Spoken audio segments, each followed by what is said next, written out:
से दर्पण। दर्पण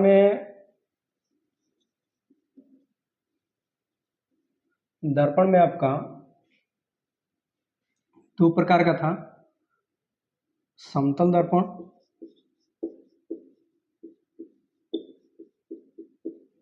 ठीक है,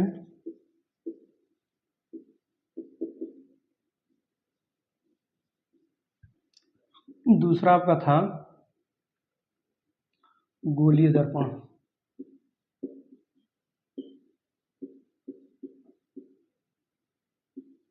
स्फेरिकल मिरर ठीक है। इसको भी दो पार्ट में बांटा गया था। पहला आपका था अवतल दर्पण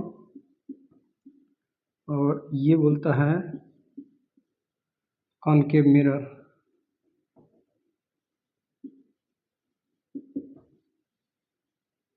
और ये होता है आपका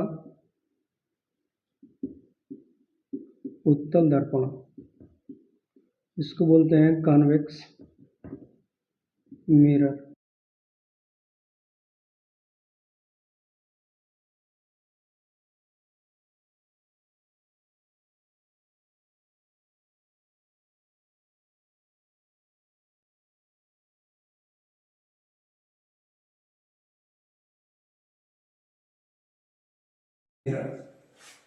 देखिए गोलीय दर्पण किसे कहते हैं, अब यहाँ पे समझ लेते हैं, ध्यान से समझिए। देखिए हम लोग कंपटीशन के लेवल से पढ़े तो आप लोग ज्यादातर चीजें इंटर में और हाई स्कूल में पढ़ करके आए होंगे, तो यहाँ पे सिर्फ ज्यादातर आपको कंपटीशन के हिसाब से बताया जाएगा कि इसमें क्या क्या क्वेश्चन बन सकते हैं, क्या प्रश्न आ सकते हैं, उसके हिसाब से यहाँ पे पढ़ाया जाएगा। ठीक है, तो पहले देख लेते हैं गोलीय दर्पण क्या होता है। गोलीय दर्पण जो होता है कांच के खोखले गोले का भाग होता है जिसके एक सतह पे पॉलिश किया जाता है, जिसके एक सतह पे क्या कर देंगे, पॉलिश कर देंगे, जबकि दूसरा सतह क्या होगा, चमकदार होगा और उस सतह से प्रकाश का परावर्तन होगा। तो इस प्रकार के दर्पण को हम बोलते हैं गोलीय दर्पण। ठीक है, गोलीय दर्पण दो प्रकार के होते हैं, पहला आपका होता है अवतल दर्पण और दूसरा होता है आपका उत्तल दर्पण। ठीक है, ये मान लेते हैं कि गोला है। ठीक है, चूंकि गोला को हम यहाँ पे बना नहीं सकते क्योंकि गोला जो होता है 3 डायमेंशन होता है और वृत्त जो होता है 2 डायमेंशन होता है। तो मान लेते हैं कि एक प्रकार का गोला है, गोला बिल्कुल इस तरह से रहेगा, भरा हुआ गोला, आप जानते हैं चारों तरफ से ऐसे गोल रहेगा। ठीक है, तो इसमें होगा क्या आपका कि कांच का ये कोई खोखला गोला है, कांच के खोखले गोले में उसके बीचों बीच मान लेते हैं कि यहाँ पे कोई सेंटर है, यहाँ पे इसका सेंटर है, सेंटर को लिख देते हैं सी। अब इसके एक भाग पे क्या करेंगे कि हम लोग पॉलिश कर देंगे, इसके एक भाग पे क्या करेंगे, पॉलिश कर देंगे इस तरह से, इसके एक सतह पे पॉलिश कर देंगे इस तरह, इसके एक सतह पे पॉलिश कर देंगे। अब देखिए यहां पे करेंगे क्या,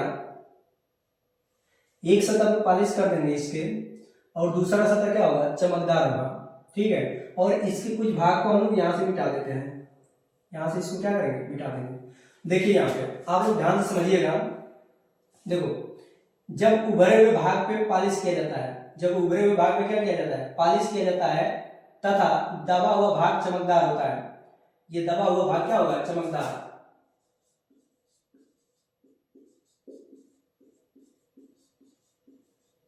ये सतह जो है चमकदार है, ये वाली सतह कैसी है, चमकदार, ये चमकदार सतह होगी, जबकि उभरे हुए भाग पे क्या किया जाएगा, पॉलिश किया जाएगा। देखो ऐसा गोलीय दर्पण, ध्यान समझिए, ऐसा गोलीय दर्पण जिसके एक सतह पे उभरे हुए सतह पे पॉलिश किया हो, जबकि दबा हुआ सतह चमकदार हो या दबे हुए सतह से प्रकाश का परावर्तन हो, तो इस प्रकार के गोलीय दर्पण को हम बोलते हैं अवतल दर्पण। इस प्रकार के दर्पण को क्या बोलते हैं, अवतल दर्पण, अवतल दर्पण, इसको बोलते हैं आप कॉनकेव मिरर। ठीक है, कॉनकेव मिरर। फिर से एक बात सुन लीजिए, गोलीय दर्पण दो प्रकार का होता है, एक अवतल दर्पण होता है, एक उत्तल दर्पण होता है। तो ध्यान से समझिए, अवतल दर्पण किसे कहते हैं, ऐसा गोलीय दर्पण जिसके उभरे हुए भाग में पॉलिश किया हो तथा दबा हुआ भाग चमकदार हो या दबे हुए भाग से क्या हो, प्रकाश का परावर्तन हो। देखिए यहां से अगर प्रकाश किरण ऐसे आएगी तो इस सतह से, दबे हुए सतह से क्या होगा, इसका प्रकाश का, चूंकि यहाँ पे पॉलिश किया गया है तो प्रकाश इधर नहीं जाएगी, तो यहाँ से टकरा कर प्रकाश क्या होगी, ऐसे परावर्तित हो जाएगी। ठीक है, तो प्रकाश का परावर्तन आप देख रहे हैं कहां से हो रहा है, प्रकाश का परावर्तन जो है दबे हुए सतह से हो रहा है। तो इस प्रकार के दर्पण को हम क्या बोलेंगे, अवतल दर्पण बोलेंगे। इस प्रकार के गोलीय दर्पण को हम क्या बोलेंगे, अवतल दर्पण बोलेंगे। ठीक है, देखिए उत्तल दर्पण की बात कर लेते हैं। उत्तल दर्पण क्या होता है, उत्तल दर्पण भी क्या होता है, एक गोले का भाग होता है। ये कांच के खोखले गोले का ही उत्तल दर्पण एक भाग होता है, जिसके एक सतह पे, देखिए उत्तल दर्पण में क्या होगा, इसमें दबे हुए सतह को हम पॉलिश कर देते हैं। इसमें दबे हुए सतह पे क्या कर देंगे, पॉलिश।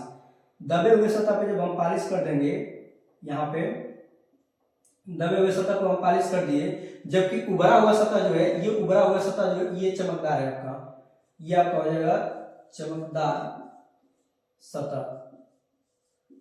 ठीक है, ये आपका चमकदार सतह होगा, जो उभरा हुआ सतह चमकदार होगा, और ये दबे हुए सतह पे क्या किया जाएगा, पॉलिश कर दिया जाएगा। तो इस प्रकार के दर्पण को हम बोलेंगे उत्तल दर्पण। यहां से क्या करते हैं कि इसको मिटा लेते हैं, इसको मिटा लेंगे यहां से। तो आप देख सकते हैं ये आपका पॉलिशदार सतह है, और ये उभरा हुआ सतह जो है चमकदार है। यही यहां से जब प्रकाश किरण आती है, यहां से अगर प्रकाश किरण आएगी, यहां से प्रकाश किरण जब आएगी तो इसका क्या हो जाएगा, परावर्तन हो जाएगा। ठीक है, तो समझ लीजिए उत्तल दर्पण क्या होता है आपका। देखिए ऐसा गोलीय दर्पण जिसका उभरा हुआ सतह चमकदार या उभरे हुए सतह से प्रकाश का परावर्तन हो तथा दबे हुए सतह पॉलिशदार हो, तो इस प्रकार के गोलीय दर्पण को बोलेंगे उत्तल दर्पण। इस प्रकार के गोलीय दर्पण को क्या बोलेंगे, उत्तल दर्पण। ठीक है, इस प्रकार के गोलीय दर्पण को बोलेंगे उत्तल दर्पण। इसी को बोलते हैं कॉन्वेक्स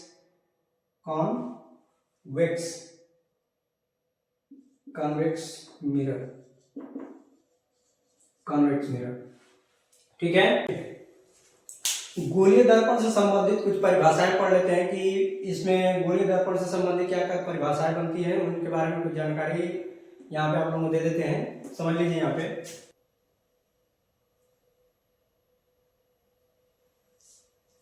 ये कोई कांच का खोखला गोला है, समझिए इसका कोई सेंटर होगा कहीं ना कहीं, यहाँ पे एक सेंटर होगा इसका। ठीक है, यहाँ पे एक सेंटर होगा, इस सेंटर को हम सी से रिप्रेजेंट करते हैं, सी से प्रदर्शित करते हैं।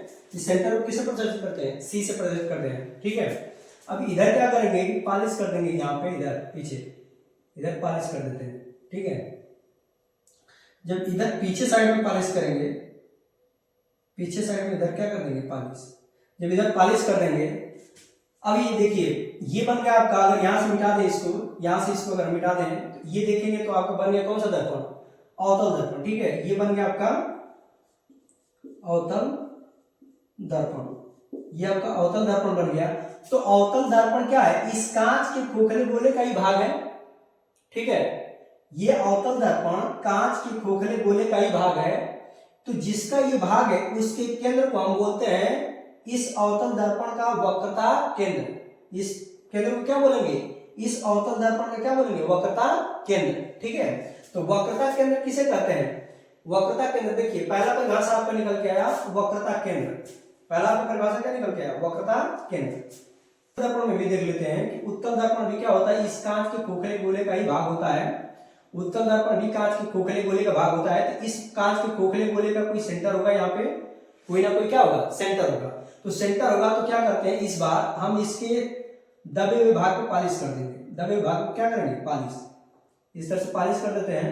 यहाँ पे दबे हुए भाग को जब हम पॉलिश कर देंगे तो आप देखेंगे कि जब हम यहाँ से इसको मिटा देते हैं इधर से, ठीक है, तो आप देखेंगे तो ये बन जाएगा आपका उत्तल दर्पण, ये बन जाएगा आपका उत्तल दर्पण। तो कांच के खोखले गोले के केंद्र को, कांच खोखले गोले के केंद्र को हम क्या कहेंगे, उत्तल दर्पण का वक्रता केंद्र कहेंगे। और इसको सी से रिप्रेजेंट करते हैं, अर्थात सी से प्रदर्शित करते हैं। वक्रता केंद्र को किससे प्रदर्शित करते हैं, सी से प्रदर्शित करते हैं। इसको बोलते हैं centre of curvature, centre of curvature. ठीक है, तो अब यहां समझ लेते हैं वक्रता त्रिज्या क्या होती है। पहला आपका हुआ वक्रता केंद्र, वक्रता केंद्र, इसकी बात हो गई वक्रता केंद्र को सी से प्रदर्शित करते हैं। अब दूसरा आपका हो जाएगा वक्रता त्रिज्या, वक्रता त्रिज्या, ठीक है, इसको आर से प्रदर्शित करते हैं। देखिए वक्रता त्रिज्या क्या होती है, इस कांच के खोखले गोले की त्रिज्या को, इस कांच के खोखले गोले की त्रिज्या को, जिसका अवतल दर्पण एक भाग है, इसकी त्रिज्या को हम क्या कहते हैं, अवतल दर्पण का वक्रता त्रिज्या कहते हैं, इसको आर से प्रदर्शित करते हैं। अवतल दर्पण का वक्रता त्रिज्या कहते हैं, इसको आर से प्रदर्शित करते हैं, ठीक है। अब यहां पे देख लेते हैं उत्तल दर्पण के लिए वक्रता त्रिज्या क्या होगी। देखिए उत्तल दर्पण इस कांच के खोखले गोले का भाग है, तो कांच के खोखले गोले के त्रिज्या को, कांच के खोखले गोले के त्रिज्या को इसका यहां से मिला देंगे तो ये त्रिज्या बनेगा कि नहीं बनेगा, ये आपका त्रिज्या बनेगा, इसको मिला देंगे तो ये त्रिज्या बनेगा, तो इसके त्रिज्या को ही हम क्या कहते हैं, उत्तल दर्पण का वक्रता त्रिज्या कहते हैं। उत्तल दर्पण का क्या कहेंगे, वक्रता त्रिज्या कहते हैं, इसको आर से प्रदर्शित करते हैं, ठीक है। देखिए अभी हम लोग देख चुके हैं, अभी हम लोग यहां पे देख चुके हैं वक्रता केंद्र,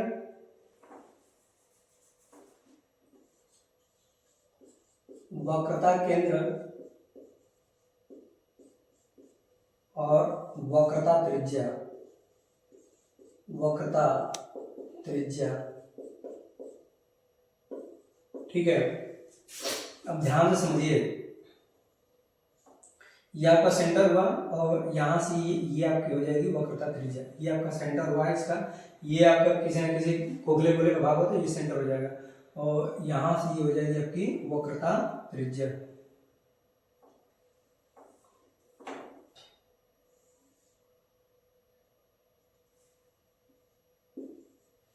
ठीक है।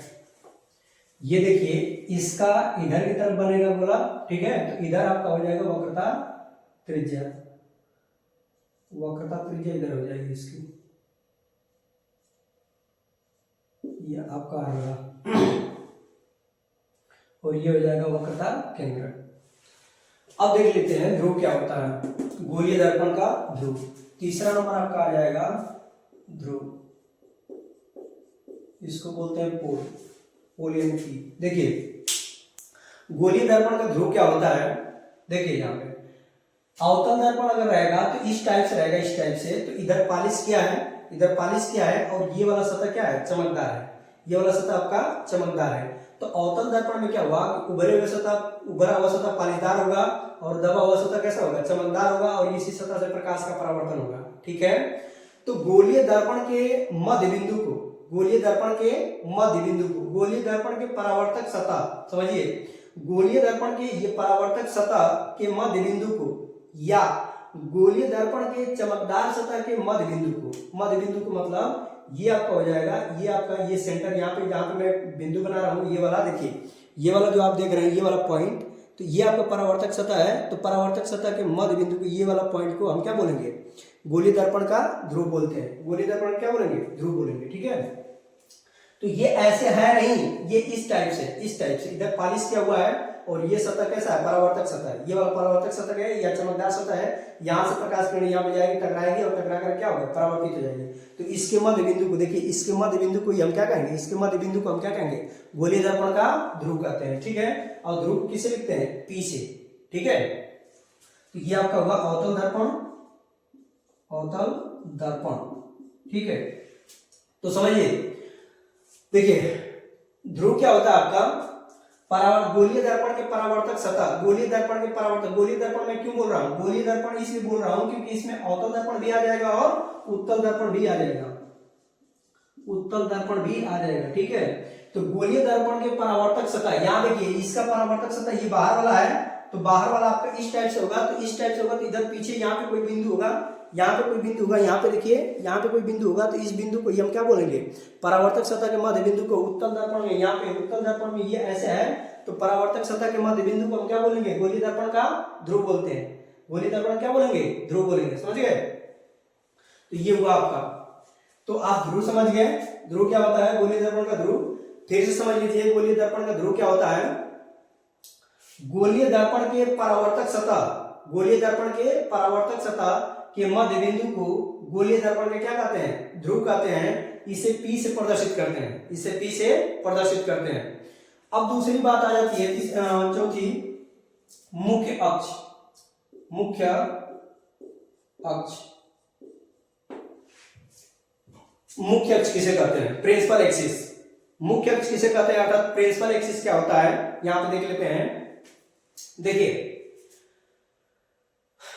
गोलीय दर्पण के या अवतल दर्पण होगा या उत्तल दर्पण होगा, तो दोनों में आपके देख रहे हैं, दोनों में गोलीय दर्पण के वक्रता केंद्र और ध्रुव से होकर गुजरने वाली काल्पनिक रेखा को, गोलीय दर्पण के वक्रता केंद्र और ध्रुव से होकर गुजरने वाली काल्पनिक रेखा को, गुजरने वाली काल्पनिक रेखा को हम क्या कहते हैं, गोलीय दर्पण का मुख्य अक्ष कहते हैं या प्रिंसिपल एक्सिस कहते हैं। ठीक है, अब ध्यान समझिए। अब यहाँ पे आप देख रहे हैं, इधर देखिए, अगर मान लेते हैं टाइम के लिए कि ये आपका परावर्तक सतह है और इधर पॉलिश किया हुआ है, ऐसे झुका हुआ रहेगा इस टाइप से, तो ये आपका बन जाएगा अवतल दर्पण। तो अवतल दर्पण जब बनेगा तो आप देख रहे हैं कि इसका यहाँ पे ये पूरा अगर इस तरह से बना दे तो पूरा गोल हो जाएगा। तो यहाँ पे कोई सेंटर होगा इसका, इसको बोलते हैं वक्रता केंद्र। तो वक्रता केंद्र, और यहाँ पे देख रहे हैं, यहाँ पे ये आपका ध्रुव है, ध्रुव वाला पॉइंट है। तो वक्रता केंद्र और ध्रुव से होकर गुजरने वाली, इसके आर पार जाने वाली, यानी इसके आर पार जाने वाली काल्पनिक रेखा को हम क्या कहते हैं, प्रिंसिपल एक्सिस कहते हैं, मुख्य अक्ष कहते हैं। ठीक है, तो ये आपका रहा मुख्य अक्ष, प्रिंसिपल एक्सिस। ठीक है, अब पांचवा बात कर लेते हैं, 5 नंबर में हम बात कर लेते हैं मुख्य फोकस क्या होता है। मुख्य फोकस क्या होता है, मुख्य फोकस। ठीक है, मुख्य फोकस क्या होता है, जब प्रकाश किरण मुख्य अक्ष के समांतर आपतित होती है तो गोलीय दर्पण से परावर्तन के पश्चात, गोलीय दर्पण अर्थात अवतल दर्पण या उत्तल दर्पण से परावर्तन के पश्चात जिस मुख्य अक्ष के जिस बिंदु से होकर गुजरती है अथवा मुख्य अक्ष के जिस बिंदु से होकर जाती हुई प्रतीत होती है, उस बिंदु को कहते हैं हम गोलीय दर्पण का मुख्य फोकस। गोलीय दर्पण का मुख्य फोकस समझ लेते हैं। यहाँ पे मान लेते हैं यहाँ से कोई प्रकाश किरण होकर के आ रही है मुख्य अक्ष के समांतर। देखिए ये आपका मुख्य अक्ष है, मुख्य अक्ष के समांतर ये प्रकाश किरण आपतित हो रही है। तो आप परावर्तन के पश्चात जिस बिंदु से होकर जाएगी, जिस बिंदु से होकर जाएगी, इस पॉइंट से होकर के जा रही है, तो इसको बोलते हैं मुख्य फोकस। इसको क्या बोलेंगे, मुख्य फोकस। और मुख्य फोकस को बोलते हैं, मुख्य फोकस को लिखते हैं यप से। ठीक है, ये इसका रहा मुख्य फोकस, इसको क्या बोलेंगे, मुख्य फोकस। अब इसमें समझ लेते हैं,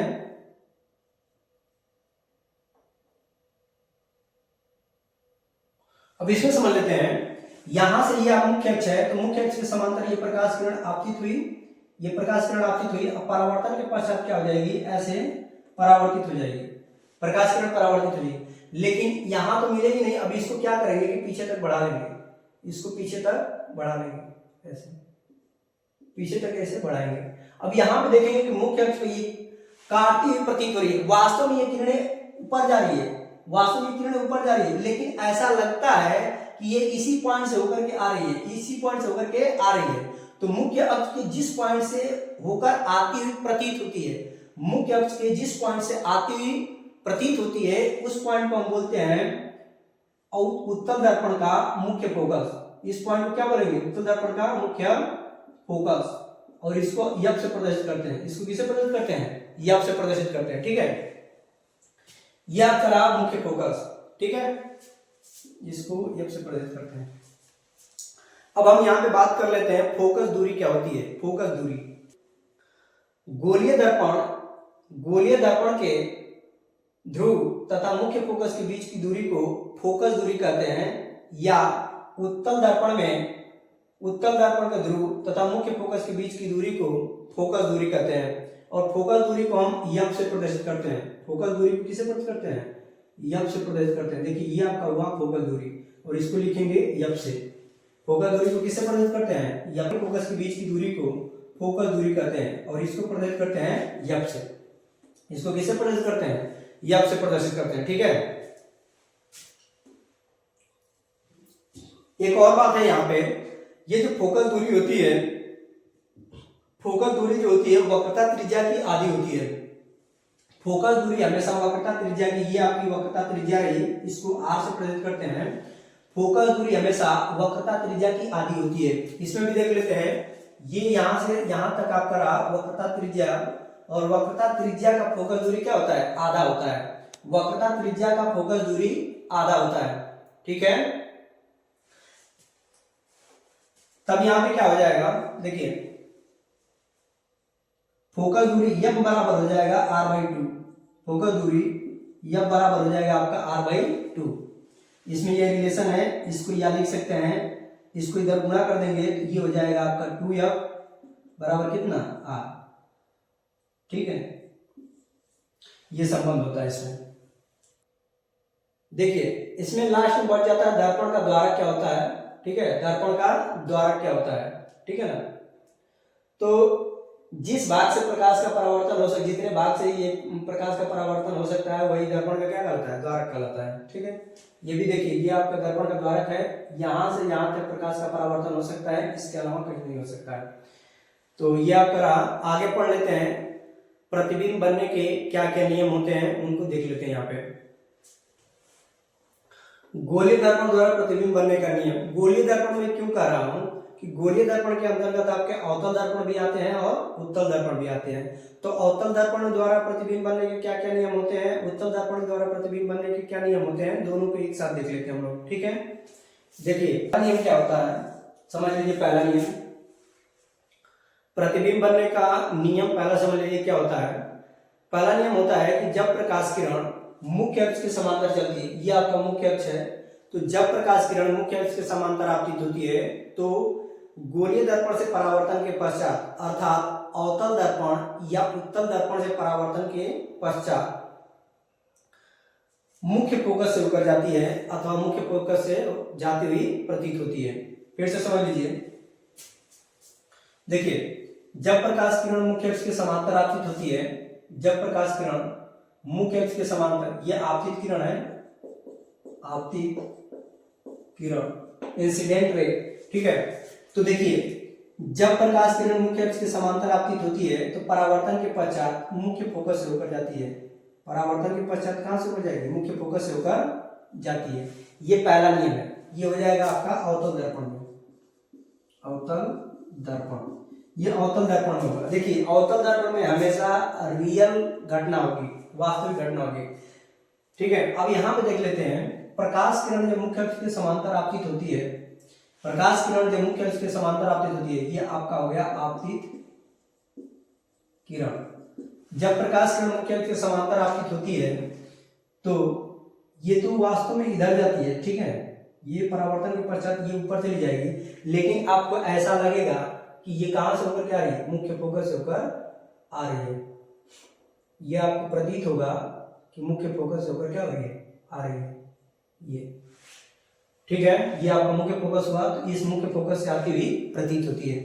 फिर से समझ लीजिए, जब प्रकाश किरण मुख्य अक्ष के समांतर आपतित होती है तो परावर्तन के पश्चात मुख्य फोकस से होकर जाती है अथवा मुख्य फोकस से आती हुई प्रतीत होती है, मुख्य फोकस से आती हुई प्रतीत होती है, ठीक है। तो उत्तल दर्पण में आपका, उत्तल दर्पण में, उत्तल दर्पण में आती मुख्य फोकस से आती हुई प्रतीत होती है, और अवतल दर्पण में वास्तव में मुख्य फोकस से जाती हुई है, जाती है, ठीक है। वास्तव में मुख्य फोकस से क्या होती है, जाती है। ये पहला आपका नियम है, प्रतिबिंब बनने का ये पहला नियम है। दूसरा नियम देख लेते हैं। दूसरा नियम होता है कि मुख्य फोकस की, मुख्य फोकस से होकर जाने वाली प्रकाश किरण, मुख्य फोकस से होकर जाने वाली प्रकाश किरण परावर्तन के पश्चात मुख्य अक्ष के समांतर हो जाती है, ठीक है। अब इसमें देखेंगे तो मुख्य फोकस की ओर जाती हुई प्रतीत होने वाली प्रकाश किरण परावर्तन के पश्चात मुख्य अक्ष के समांतर हो जाती है। देख लेते हैं बनाकर के चित्र से। देखिए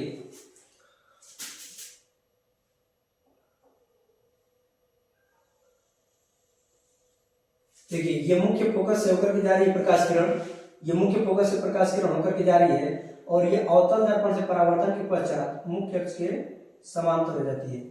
मुख्य अक्ष क्या होती है, समांतर हो जाती है, ठीक है ना। इसमें देख लेते हैं, मुख्य फोकस की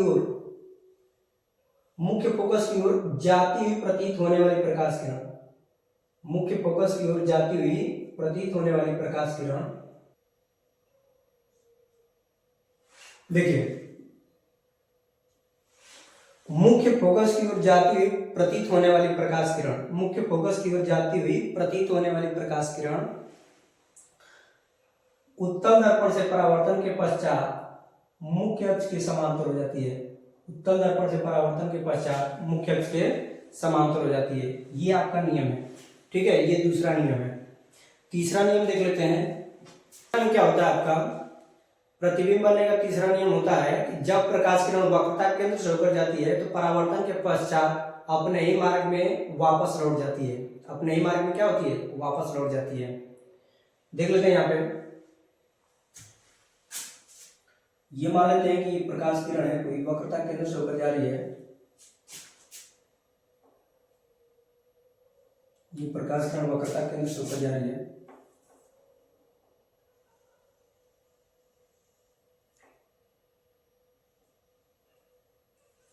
देखिए, ये वक्रता केंद्र से होकर जा रही है प्रकाश किरण, ये प्रकाश किरण वक्रता केंद्र से होकर जा रही है। तो टकराने के बाद यहाँ परावर्तन के पश्चात अपने ही मार्ग में क्या हो रही है, वापस लौट जा रही है। अपने ही मार्ग में क्या हो गई, वापस लौट जाएगी। यहाँ पे देख लेते हैं, वक्रता केंद्र की ओर जाती हुई प्रतीत होने वाली प्रकाश किरण।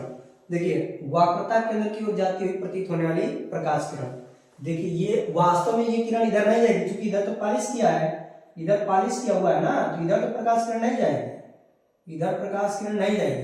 तो सिर्फ प्रतीत होगा, वक्रता केंद्र की ओर जाती हुई प्रतीत होने वाली प्रकाश किरण, वक्रता केंद्र की ओर जाती हुई प्रतीत होने वाली प्रकाश किरण, वक्रता केंद्र की ओर जाती हुई प्रतीत होने वाली प्रकाश किरण परावर्तन के पश्चात अपने ही मार्ग में वापस लौट जाती है। अपने ही मार्ग में क्या होती है, वापस लौट जाती है।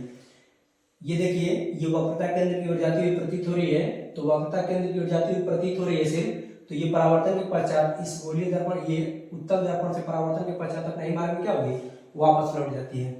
ठीक है, ये 3 नियम हुए। चौथा नियम भी होता है, चौथा नियम भी देख लीजिए। चौथा नियम होता है कि गोलीय दर्पण के ध्रुव पर पड़ने वाली प्रकाश किरण मुख्य अक्ष से उतने ही कोण पर परावर्तित हो जाती है। उतने ही कोण पे क्या होती है, परावर्तित हो जाती है। यहाँ पे देख लेते हैं चित्र से। यहाँ देखिए, यहाँ ध्रुव में ये प्रकाश किरण पड़ रही है, तो उतने ही कोण पे क्या होगी, परावर्तित हो जाएगी। उतने ही कोण पे परावर्तित हो जाएगी, अर्थात ये वाला कोण इस कोण के बराबर होगा, ये वाला कोण इस कोण के क्या होगा, बराबर हो जाएगा। यहाँ पे देख लेते हैं, यहाँ पे भी सेम कंडीशन होगी। यहाँ ध्रुव पे पड़ने वाली प्रकाश किरण उतने ही कोण पे क्या होगी, परावर्तित हो जाएगी, उतने ही कोण पे परावर्तित हो जाएगी, अर्थात ये वाला कोण इस कोण के बराबर होगा, ये वाला कोण इस कोण के बराबर हो जाएगा।